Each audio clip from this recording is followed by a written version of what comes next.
Hello Sagittarius, this is Victoria from Mindful Bamboo and I'm here with your January tarot forecast. As always, we'll be looking at your love life, your career and workspace, and at the end we'll also look at the advice from the universe on how to best navigate the energies of the month of January. And at the very end, we'll also get some messages from your person of interest to yourself. You know that I like to start a reading with a little oracle message, so we'll do that. We'll use the Enchanted Map deck today, and I'm gonna start with it right now. Whoa! Okay. A couple of cards fell out, and we'll take that. Why not? You'll get two messages. Before I get to the message, just a reminder that these readings are for Sun, Moon, and Rising. In this case, Sagittarius. So if you're checking for sun sign, feel free to check for other placements as well. And also, you can check out some messages from for your cross watcher, as a cross watcher for your significant other. If you like what I'm doing, don't forget to hit that like button and subscribe to my channel. I have a lot planned for the channel and generally for Mindful Bamboo brand this year. So stay tuned for the updates. They're definitely going to be news about the show, Mindfully Awake, and I'm going to be releasing more content, both as videos on this channel and maybe not on this channel. That's also a little bit of a, kind of like, we'll see how it goes. And what else?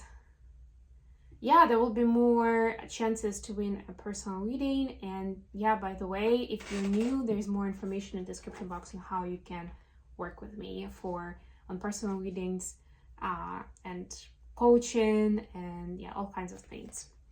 So you got numbers 11 and 13 here. We have balancing act and we have solitude. And I'm immediately hearing that if you felt like your life has been a balancing act recently, you definitely need some solitude and some me time. And I know it sounds a little weird maybe to some that we just had the holidays, at least in the States. That was such a big opportunity to relax, to take some rest. But for many people, it wasn't really time of solitude if you think about it that way. Right? And if that was you, Sagittarius, and you were out and about celebrating and making things happen, maybe hosting some events even, then you definitely, that was great of you to do that. But you now need this me time to be able to recuperate, get yourself together, and get yourself set up for new goals, new dreams, and new adventures of 2025. Okay, let's see what they are. We're going to be using the Light Series deck this reading. What do we have for Sagittarius?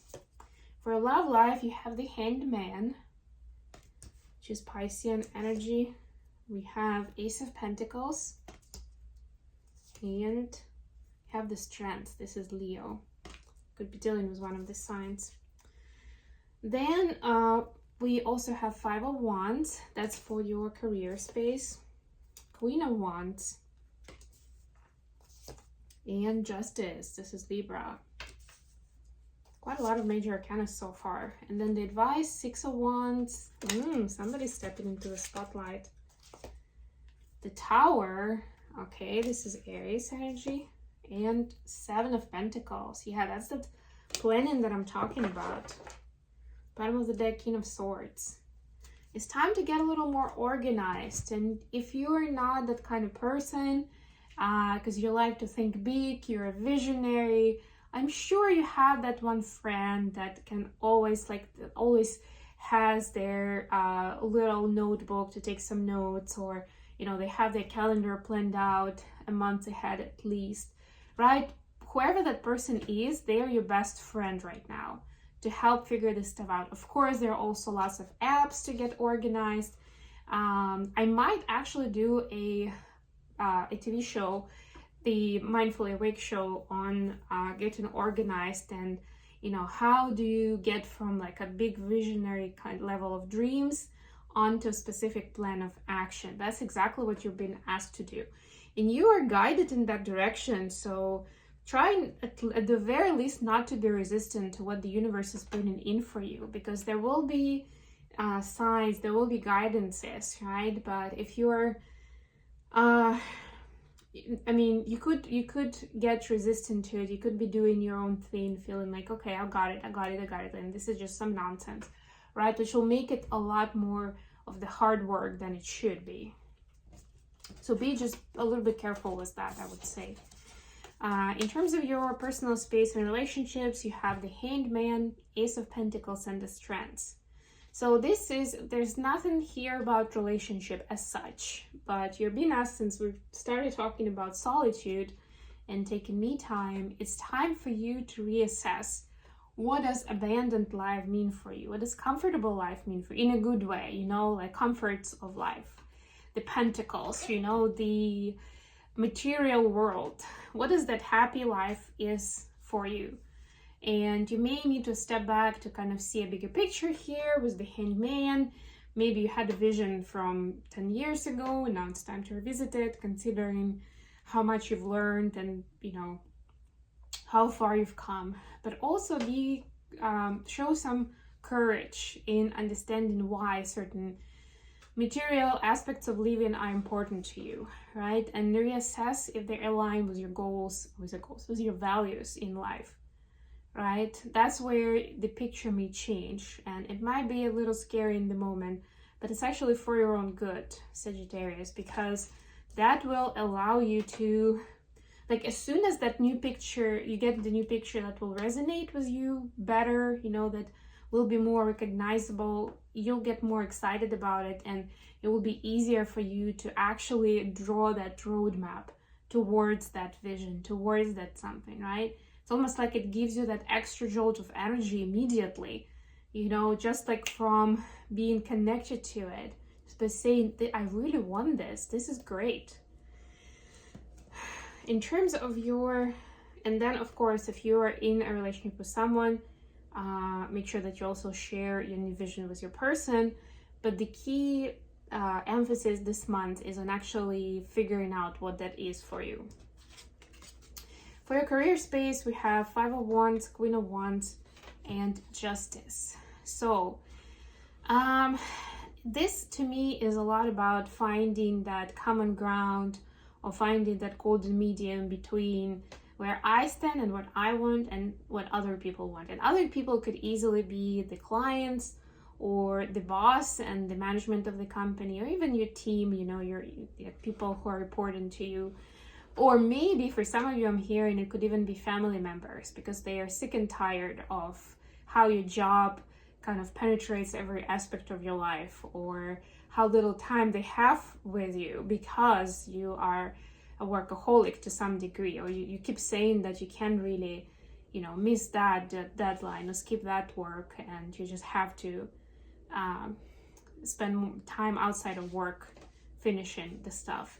Right? So nobody's asking you to choose one or the other, really, right? But it's very much important to, on the one hand, to stay in your frame and remind yourself that there's stuff outside of work that's important in your life, and why and what, and I do maybe a little bit of that exercise, you know. On the other hand, it doesn't mean that you need to be reckless and just forget about responsibilities and agreements that you've made with other people in your professional life. Right? It's more about picking your battles, if you wish, and doing enough, right? Understanding that in the workplace, a lot of us actually go into the space of being a perfectionist, right? Where it needs to be perfect, needs to be the best possible level of implementation, right? And that's when we're going to be okay. That's when we're going to feel we're good enough. When we get the tap on the shoulder, that praise, that bonus, or even deep down we know, like, oh yeah, I really knocked it out of the park. But the life, you know, in life, a lot of times it's not really accessible to us. Depends on what you do, of course. But if that extra mile means that you'll miss out on the rest of your life, it's not really worth it. And again, this thought could be intimidating because If you're used to being the best and always have a tap on the shoulder, it may be scary to realize that maybe if I don't put all my effort into this, I may not be thought of, as the best. I may not get the tap on the shoulder. And what would that be like? I don't like that feeling. I like to be the best. I like to always, go 100% and beyond. I like to be a role model in my team or whatever it is, right? So it could be scary, but that's like the work-life balance that you'll need to work on this month, that you'll have opportunities for. And then finally, we have the advice, which is 6 of Wands, the Tower, and 7 of Pentacles. So yeah, there will be definitely some kind of breaking news, something that's gonna shock your world, where you almost, how do I put this? If you've been planning a lot, then, don't get too connected and too tied to that plan, because there's a good chance that you'll need to start planning from scratch. But it is gonna come from a good place, and what you need to focus on is what you want to tell the world. Where do you want that spotlight to be at, right? What is really wonderful, exciting, and important that you'd like to share? That should be your focus, right? How do you get it out to the masses?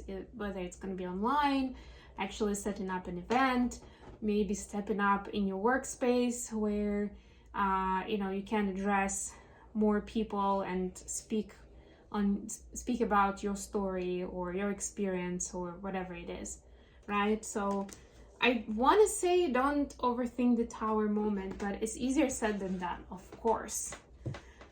It's really hard to not pay a lot of attention to it. But as long as you stay open-minded and you, like I was saying, like if you have currently a plan in mind, if you don't get too close to it and too tied to that specific plan, then definitely you'll have a chance to come up with something so much better after you learn the news.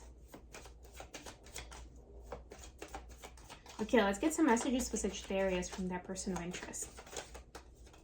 Okay, did I miss it? I was looking for a flip. There we go. The High Priestess. The Death. Wow. Well, the Death is kind of like connected to the Tower moment. And 9 of Wands. Okay, so the first card is Key, the High Priestess. So your person definitely sees a lot of potential in you. They see you as someone who has so much depth, so much meaning, that you're just scratching the surface, basically. That's what I'm hearing.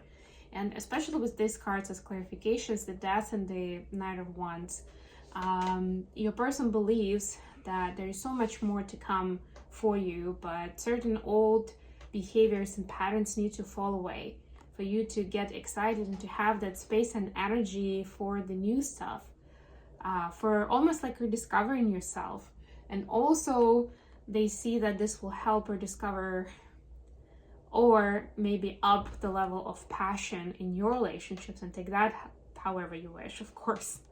Right? So Sagittarius, they definitely are there for you. They want to support you in whatever experiments, whatever new pursuits you're looking at, and they know that there will be some hardships. There will be times where you both will need to get used to some new reality, to almost like redraw your life from scratch.